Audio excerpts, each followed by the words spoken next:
গাজায় ক্রমবর্ধমান মানবিক সংকটের মধ্যেই এক সাহসী ঘোষণা দিয়েছেন মালয়েশিয়ার প্রধানমন্ত্রী আনোয়ার ইব্রাহিম।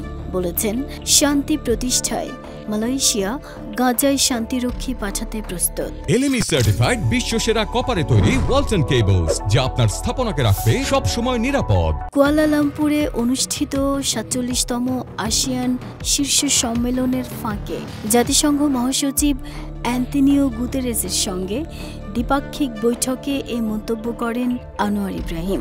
বৈঠকে আনোয়ার বলেন, গাজায় নিরীহ মানুষের রক্ত ঝরছে, আমাদের নীরব থাকা মানে মানবতার প্রতি অবিচার। আনোয়ার ইব্রাহিম আরও জানান, মালয়েশিয়া সবসময় ফিলিস্তিনি জনগণের পাশে ছিল এবং শান্তি পুনঃপ্রতিষ্ঠায় আন্তর্জাতিক সম্প্রদায়ের সঙ্গে ঘনিষ্ঠভাবে কাজ করতে চায়। তিনি গাজার বর্তমান অবস্থা মানবতার ইতিহাসে এক কলঙ্কজনক অধ্যায় বলে উল্লেখ করেন।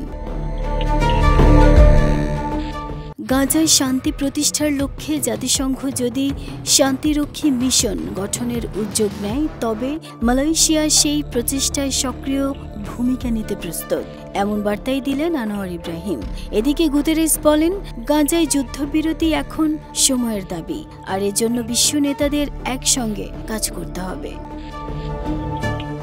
নাহিদা স্মৃতি, দেশ রূপান্তর।